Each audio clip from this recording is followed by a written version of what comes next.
Next up, we have offensive lineman Nick Malone. Questions for Nick? Greg?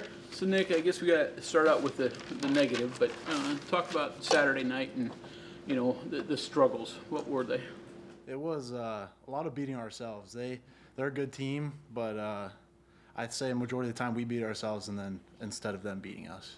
How so? Can you explain maybe what you didn't do especially the first drive, that you did well there? Yeah, first drive was well, but it's kind of like what Traylon was saying.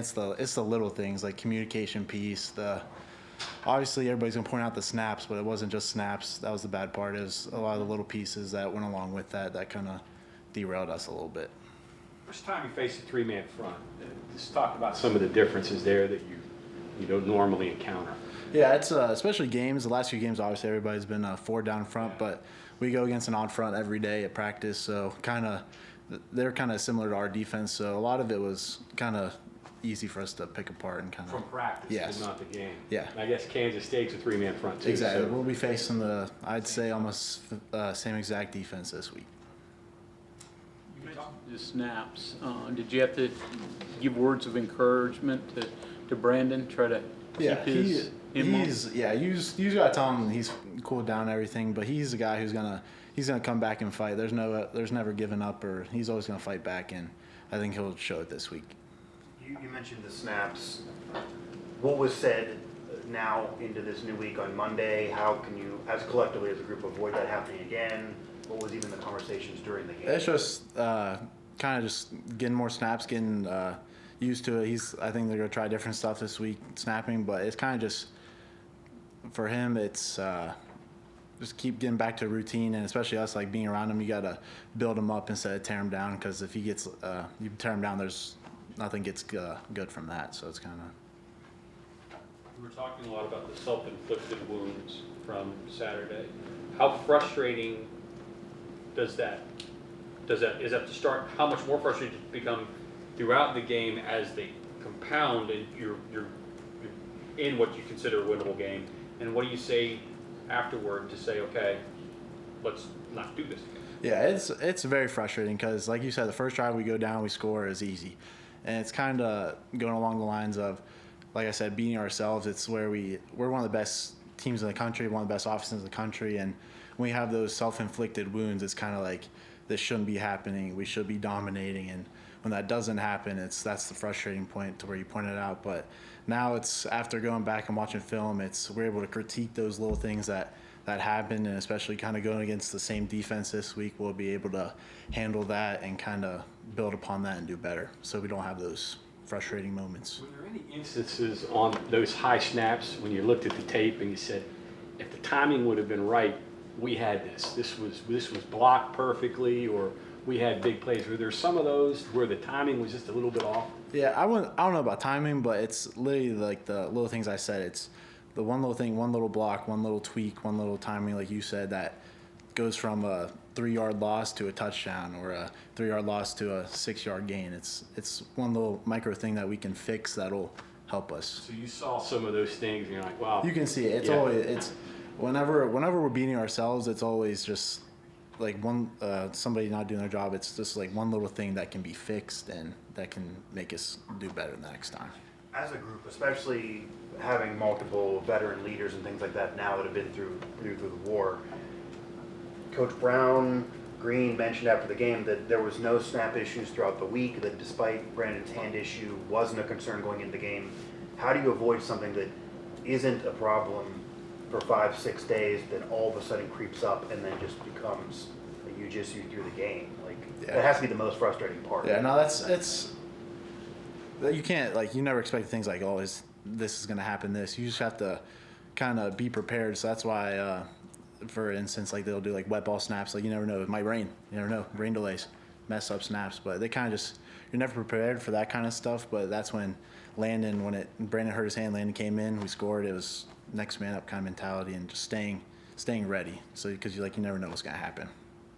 Is it heartening when you say it's just little things, minor tweaks, that it's just little stuff that's, I don't know if it's easy to fix, but manageable to fix, rather than just something big you're like, well, we're just going to have to live with it. Exactly. These are things you don't have to live with. Yeah, it's better to have the little things than the big things, I'd say. But like I said, when we watch film, it's always, like I said, us beating ourselves instead of them beating us. Because don't get me wrong, they're a good team and they make plays, but I'd say majority of the time it was us beating ourselves than them beating us. After watching the tape, what's kind of the mood? Is it anger, disappointment, frustration?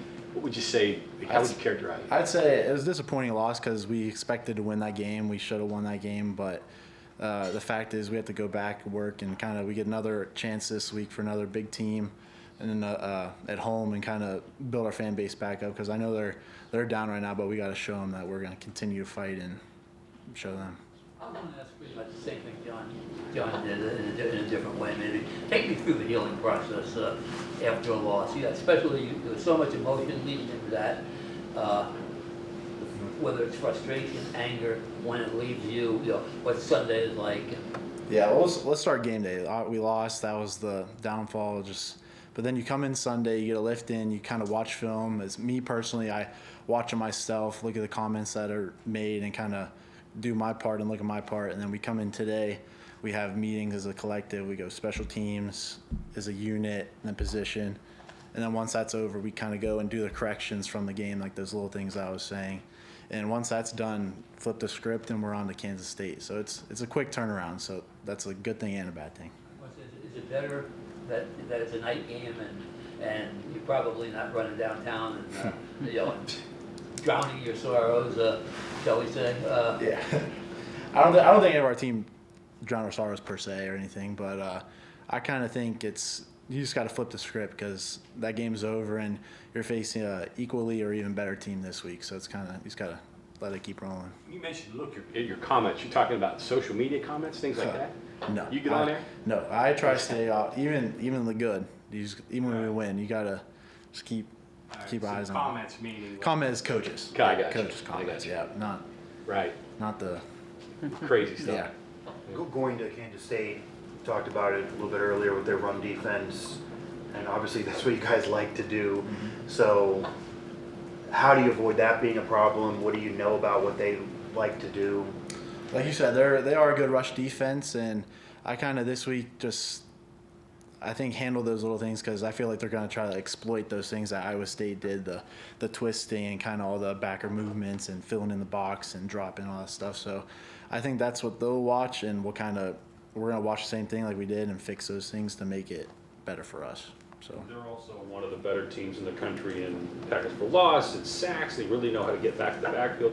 What is it that, from what you've seen so far, that they're able to do to be that good, and what are you guys going to try and do to keep that from being from watching film so far, they're just good at doing their job. There's nothing crazy there's good players, don't get me wrong, but there's nothing crazy that stands out. That they just do what they're told, do their job, and kind of get home and do their base games and that kind of stuff. So they kind of just, I say, stick to what they do, and if they get home, they get home. But yeah. So if it's just kind of a plain Jane kind of bread and butter stuff, what do you do what can you do to counteract that? I say, so in the run game, I'd say communication is one of the bigger pieces because especially in an odd front, you have a lot of different looks who people are working with and that kind of stuff. So I think starting off, communication is going to be our biggest piece this week because like I said, they are a pretty base front, but they do have a bunch of moving parts to where we need to be able to communicate and get the job done there. Did they throw anything at you that you hadn't seen or weren't expecting defensively? You're talking about Iowa State or Kansas State? Iowa State. I would say nothing crazy that we didn't know. It's kind of just, like I said, those little things, and we had to, at halftime we kind of adjusted those a little bit to try to fix it, and I think that's what the same thing Kansas State will do as well, is try to exploit those things. Along those lines, Neil said last week that Iowa State's defense is pretty good about tweaking things in the second half and making it like a four-quarter game, right? Mm-hmm. What did you experience out there as far as up front, linebackers, defensive line was different in the second half? I'd say between the first and second half, I think it was just I felt like they flied more around in the second half. They were able to adjust to kind of what we did, but in the same way for us, we were able to know like how they would kind of adjust as well and try to tweak and get us in a good place. Evaluate your play so far this year. What's it been like? I think I've done pretty well. I think I've stand up to the job that's been given to me, and I think collectively I think we've all done pretty well. Used to starting yet? Is that still novel, or have you gotten used to it?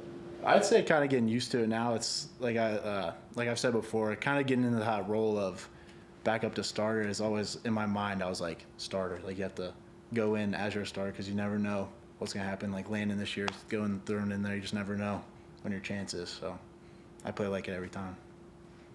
Did you say anything, or did anybody say anything in any of the meetings today in terms of rally cry or anything that was said that's different than just normal language? I wouldn't say a rally cry. I think it's just like getting to that point of like we were disappointed, but now it's kind of we have to be more together than far apart, especially now in this crucial time, this stretch of games. I think we got to be closer instead of pushing each other apart. So it's kind of just collectively all together. So nothing too crazy. There was no like Tim Tebow No. type of speech. No Tim Tebow. It was just Coach Brown. He started it, and then after that, kind of just trickles down, and we're all just following in line. Is this a group where that kind of comes easily? I would say so. I say we are a very close-knit group, especially offense, defense, even special teams. Like we're all for one, all for all, and I think we're very close. And I think that's what helps us and will help us down the road.